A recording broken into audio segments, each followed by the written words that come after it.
नमस्कार साथियों। Important one liner series में आपका स्वागत है।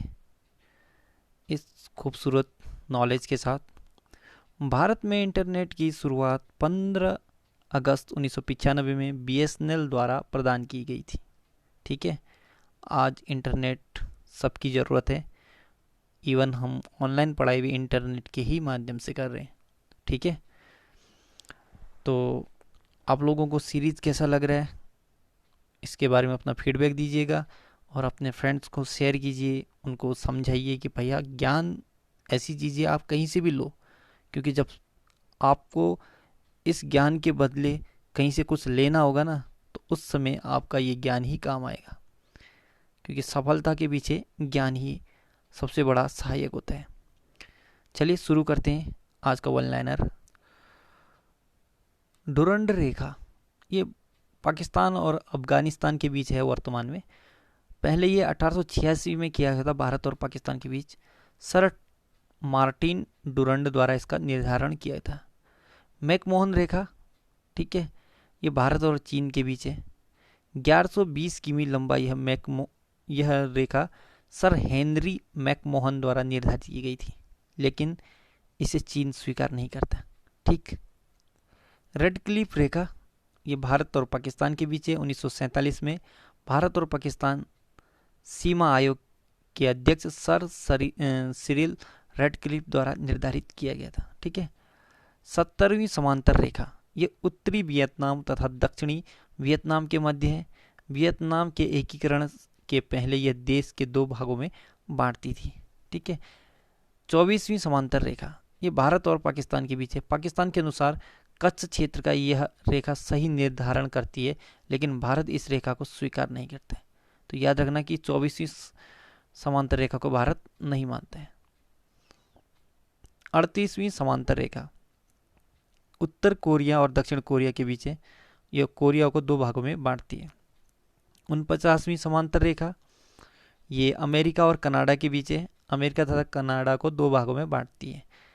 अगला हिंडनबर्ग रेखा ये जर्मनी और पोलैंड के बीच है। प्रथम विश्व युद्ध में जर्मनी की सेना यहाँ से वापस लौटी थी। अगला है ओडरनास रेखा, तो ये जर्मनी और पोलैंड के बीच ही है। इसे द्वितीय विश्व युद्ध के बाद निर्धारित की गई थी। ठीक है। हिंडनबर्ग और ओडरनास ये दोनों जर्मनी और पोलैंड के बीच है। मैगिनॉट रेखा ये जर्मनी और फ्रांस के बीच है। जर्मनी के आक्रमण से बचाव के लिए फ्रांस ने यह रेखा बनाई। ठीक है। सीज फ्राइड रेखा, ठीक है, ये भी जर्मनी और फ्रांस के बीच है। तो याद रखना मैगिनॉट और सीज फ्राइड दोनों जर्मनी और फ्रांस के बीच है। अगला है रेल मंडल और मुख्यालय, ये इंपॉर्टेंट क्वेश्चन है। ठीक। उत्तर रेलवे इसका मुख्यालय है नई दिल्ली। उत्तर मध्य रेलवे इलाहाबाद। उत्तर पूर्व रेलवे गोरखपुर।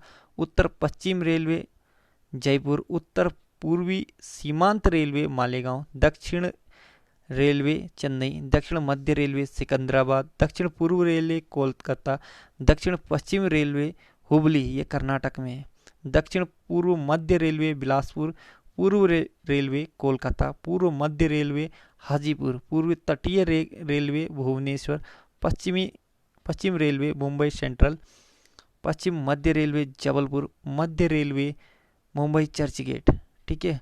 वर्तमान में टोटल रेल के 18 जोन हो गए हैं।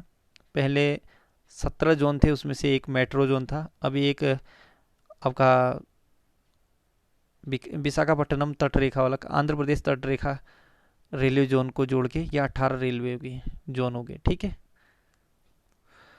अंग्रेजों के खिलाफ पहला विद्रोह किसके द्वारा किया था? तो ये पहला विद्रोह सन्यासियों के द्वारा किया था। सन्यासी विद्रोह का उल्लेख है आनंद मठ में। आनंद मठ की रचना बंकिम चंद्र चटर्जी ने किया था। भारतीय सुधार समिति की स्थापना दादा भाई नौरोजी ने की थी।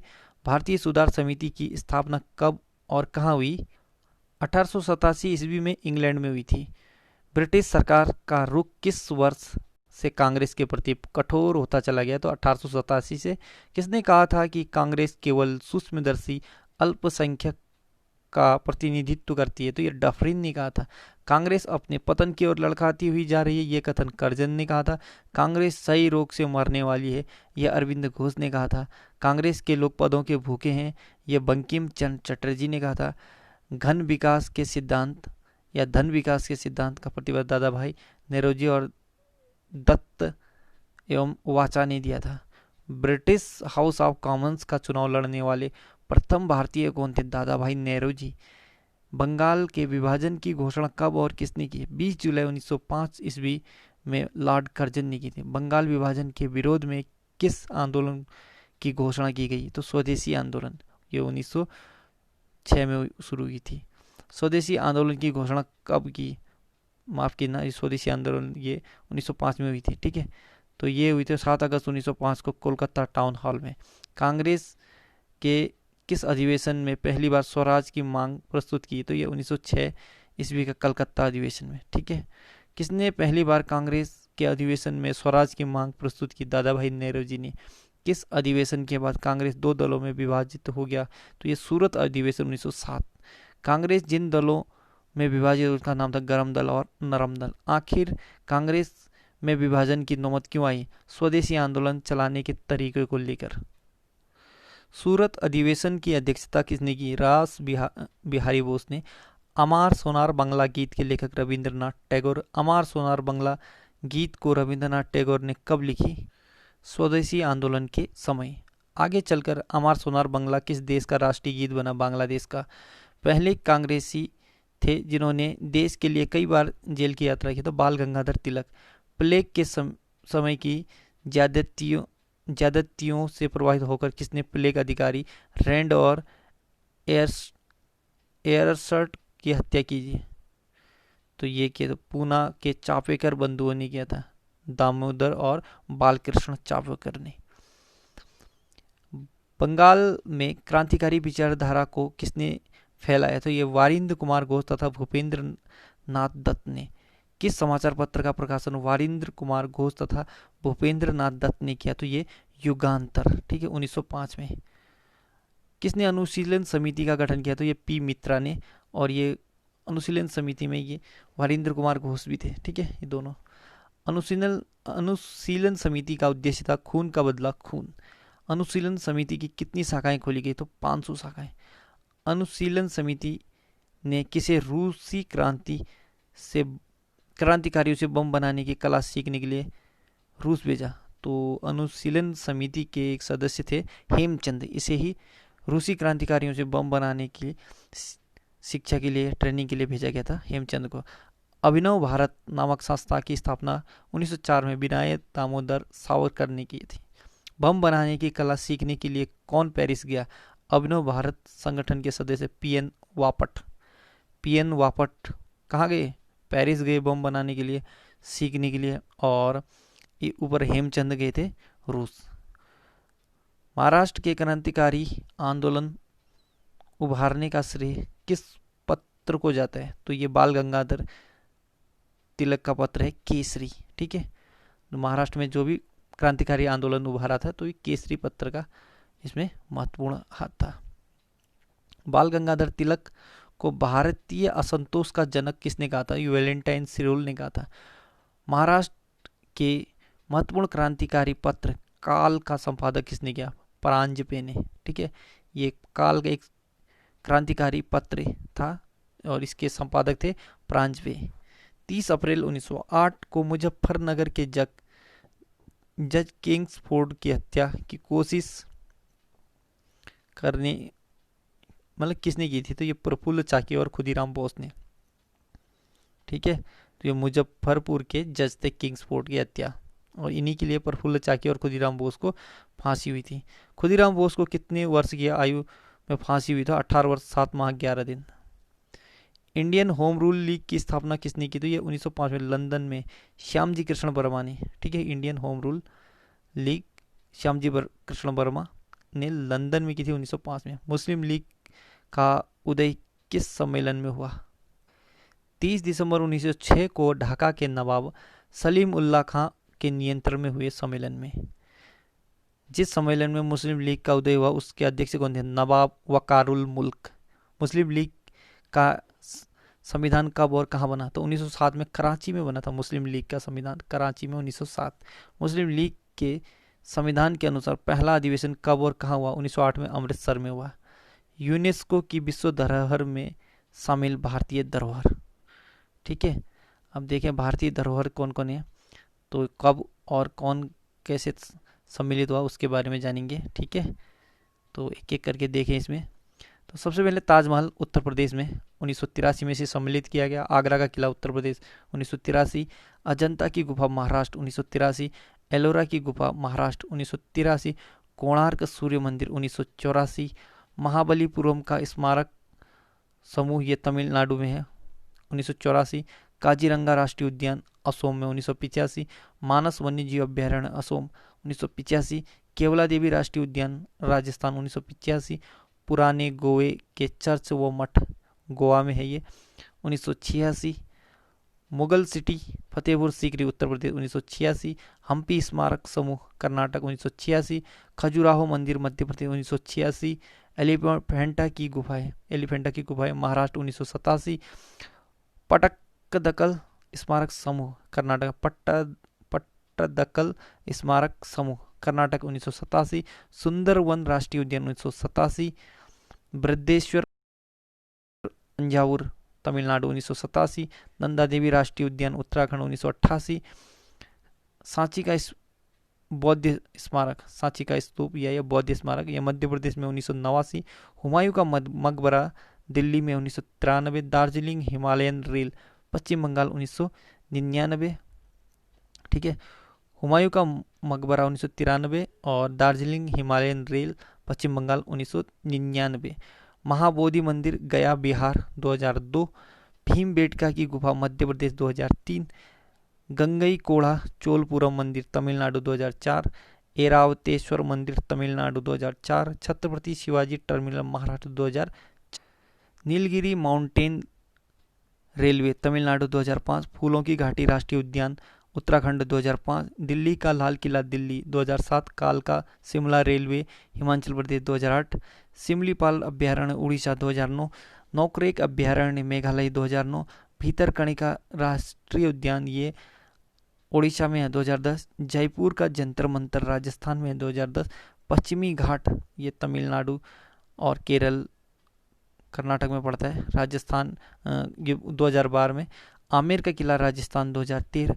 रणथंभौर किला राजस्थान 2013। कुंभलगढ़ का किला राजस्थान 2013। सोनार किला राजस्थान 2013। चित्तौड़गढ़ किला राजस्थान 2013। गागरोन किला राजस्थान 2013।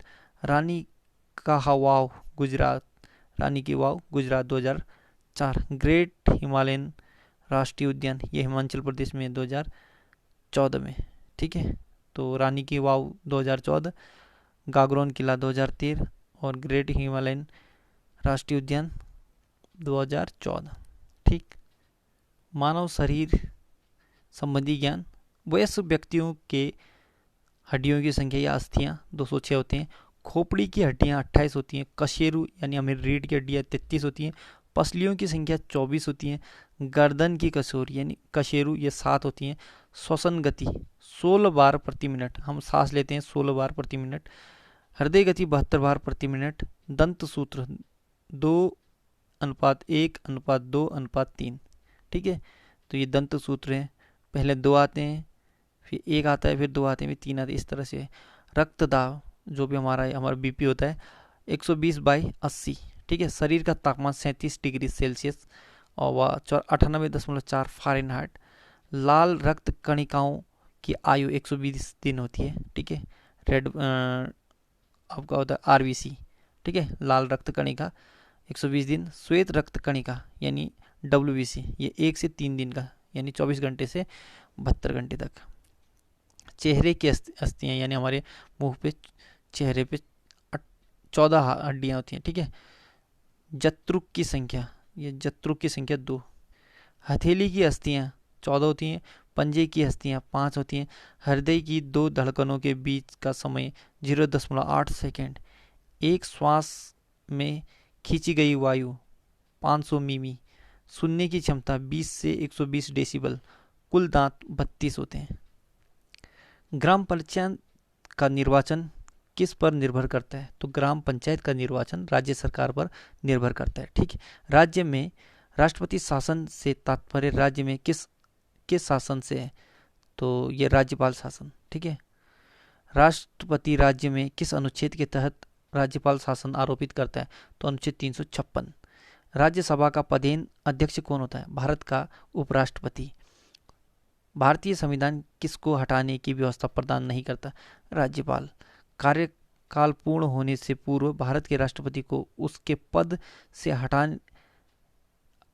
हटा सकता है, तो ये संसद द्वारा, महाभियोग के द्वारा। ठीक है। राष्ट्रपति के माफ करना, भारत के प्रधानमंत्री को कौन नियुक्त करता है? तो भारत के राष्ट्रपति। ठीक है। राष्ट्रपति के चुनाव में कौन भाग लेता है? तो लोकसभा, राज्यसभा, विधानसभा के निर्वाचित सदस्य। लोकसभा व राज्यसभा की संयुक्त बैठक कब होती है? संसद सत्र शुरू होने पर। कौन सा अधिकार केवल राज्यसभा को प्राप्त है? नवीन अखिल भारतीय सेवाओं को शुरू करने का अनुमोदन करना आदि। राष्ट्रपति की मृत्यु होने या इस्तीफा देने पर राष्ट्रपति के कार्यभार का पालन उपराष्ट्रपति तब करेंगे जब अधिकतम 6 महीने की अवधि तक किसी को वो अपना कार्य करेंगे, उसके बाद उसकी 6 महीने बाद निर्वाचित किया जाएगा। ठीक है। संविधान सभा ने भारत के संविधान को कब स्वीकार किया? तो 26 नवंबर 1949 को। भारतीय संविधान की प्रस्तावना में क्या लिखा है? हम भारत के लोग अपनी संविधान सभा में इस संविधान को अपनाते हैं, अधिनियमित करते हैं और इसमें स्वयं को प्रदान करते हैं। बिक्री कर कौन लगाता है? राज्य सरकार। भारत के सशस्त्र सेनाओं का सुप्रीम कमांडर राष्ट्रपति। केंद्रीय मंत्रिपरिषद किसके लिए उत्तरदायी होता है? तो लोकसभा के लिए। संसद के दोनों सदनों की संयुक्त बैठक की अध्यक्षता कौन करता है? लोकसभा अध्यक्ष। राज्यसभा की सदस्यता के लिए न्यूनतम आयु कितनी है? 30 वर्ष। किसी राजनीतिक दल को राष्ट्रीय दल के रूप में किसको मान्यता दी जाती है? यदि उसे 4 या अधिक राज्यों में राजनीतिक दल के रूप में मान्यता प्राप्त दी गई हो। संविधान के किस अनुच्छेद में संसद को संविधान में संशोधित करने का अधिकार प्रदान किया? अनुच्छेद 368 में। भारत में सर्वोच्च न्यायालय के जजों की सेवानिवृत्ति की आयु क्या है? 65 वर्ष। संविधान का अनुच्छेद 317 किस राज्य पर लागू होता है? तो ये जम्मू कश्मीर में अब ये समाप्त कर दिया गया है। भारतीय संविधान का अनुच्छेद 19 प्रदान करता है 6 स्वतंत्रता। ठीक है। राष्ट्रपति के निर्वाचक मंडल में होते हैं संसद तथा राज्य विधानसभा मंडल के चयनित सदस्य। राष्ट्रपति राज्यपाल की नियुक्ति किसकी सलाह पर लेता है? तो ये प्रधानमंत्री की। अवित्तीय विधेयक को पारित कितनी बार लौटाया जाता है? 1 बार। संसद में उद्देशिका में क्या वर्णित है? संसद के माफ कीजिए, संविधान के उद्देशिका में क्या वर्णित है? तो समाजवादी, पंथ निरपेक्ष, लोकतंत्रात्मक गणराज्य। किस संवैधानिक संशोधन बिल द्वारा भारत में मतदान की आयु 21 वर्ष से घटाकर 18 वर्ष कर दिया है? तो 61वें संवैधानिक संशोधन। ठीक है। 1989 में हुआ था ये। संविधान के अनुसार लोकसभा के स्पीकर को उसके पद से कैसे हटाया जा सकता है? सदन के सभी सदस्यों के बहुमत द्वारा प्रस्ताव पारित हो जाने पर। भारतीय संविधान के अधिकांश उपबंधों का संशोधन किया जा सकता है अकेली संसद द्वारा। भारतीय संविधान का कौन सा अनुच्छेद राष्ट्रपति को लोकसभा भंग करने की शक्ति प्रदान करती है? तो ये अनुच्छेद 85। भारत का संविधान कितने वर्ष को लागू हुआ था? मतलब कब लागू हुआ था? तो ये 26 जनवरी 1950 को पूर्ण रूप से, और इसी दिन गणतंत्र भी हुआ था। भारतीय संविधान में नीति निर्देशक तत्वों के समावेशन का क्या अर्थ है? सामाजिक और आर्थिक लोकतंत्र। रोलेट अधिनियम किस वर्ष पारित हुआ? 1919 में। किस अधिनियम द्वारा भारत में सांप्रदायिक निर्वाचन मंडल लागू किया? 1909 के तहत। ठीक है। इसे मिंटो मार्ले सुधार भी कहते हैं। संघ लोक सेवा आयोग के सदस्य अपना इस्तीफा किसे सौंपते हैं? राष्ट्रपति को। गोवा राज्य का निर्माण किस संविधान संशोधन के द्वारा हुआ था? 56वां।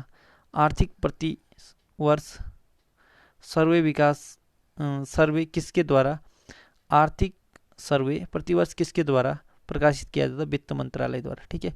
वह राज्य जो लोकसभा में निर्वाचित सदस्यों की दूसरी सबसे बड़ी संख्या भेजता है वह है महाराष्ट्र। वह निर्वाचक मंडल जो राष्ट्रपति का चुनाव करता है, लोकसभा और राज्यसभा। फाइनेंस कमीशन वित्त आयोग की नियुक्ति कौन करता है? राष्ट्रपति। कौन सा कर केंद्र सरकार के राजस्व का स्रोत नहीं है? तो ये भू राजस्व। ठीक है। भारतीय माफ करना, लोकसभा व राज्यसभा की संयुक्त बैठक कब होती है? तो संसद सत्र शुरू होने पर। भारत की राष्ट्रीय आय का सबसे बड़ा भाग किससे प्राप्त होता है? तो ये तृतीय सेक्टर यानी सेवा क्षेत्र से। संसद के दोनों सदनों के साथ साथ बैठने पर क्या होता है? एक बिल जिस पर दोनों सदन राजी नहीं हो, ठीक है, तो ऐसे बिल के लिए संयुक्त बैठक शुरू करते हैं। तो साथियों, हमारा ये क्लास को यहीं पे विराम देते हैं। अगली क्लास लेके फिर आऊँगा। तब तक के लिए इसे ढंग से पढ़िए और ध्यान रखिए कि इसमें बहुत इंपॉर्टेंट क्वेश्चन है, बहुत सारे एग्जामों का एक संकलन है, तभी बीच में कुछ आपको अलग अलग सब्जेक्ट भी मिलेंगे। ठीक है। तो गुड लक। चैनल को लाइक सब्सक्राइब करने के साथ साथ बेल आइकन प्रेस करना और सभी को शेयर करना।